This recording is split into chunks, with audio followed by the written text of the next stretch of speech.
negociacions des de la política. En Comú Podem, Ciutadans i el PSC Units carreguen contra el grup parlamentari republicà en la seva compareixença en roda de premsa després de la formació de govern. Els grups parlamentaris estan en desacord amb l'actuació del grup parlamentari republicà, pactant amb Junts per Catalunya i trencant l'acord que tenien prèviament. Avui ens ha decebut, ens ha decepcionat moltíssim a tothom. Quan hem vist que els hi faltava valor per agafar els càrrecs que fa temps que reclamen i que volen aconseguir.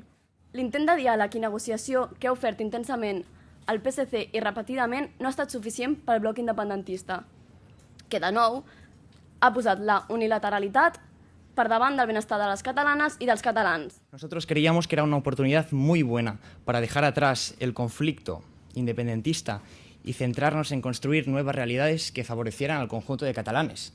El grup parlamentari republicà ha respost a les acusacions. Creo que le hemos hecho un favor a sus votantes, ya que sus políticos están más preocupados por una silla, un buen sueldo, que no por los que le habían votado. La CUP s'ha queixat que Junts per Catalunya no hagi comptat amb dones en la composició de l'executiu. I que pròximament tindrem una reunió del secretariat on sotmetrem a discussió això i segons ja us avisarem a posteriors reunions, rodes, que decisions prendrem en futur. I Junts per Catalunya ha centrat la seva compareixença en replicar-ho. Nosaltres internament al partit intentem dividir molt les feines, intentem assolir diferents rols entre nosaltres. El PP ha afirmat que està obert a negociacions. Aleshores sí que estarem disposats a estendre la mà, però res que sigui sobre diners destinats al procés. Després també...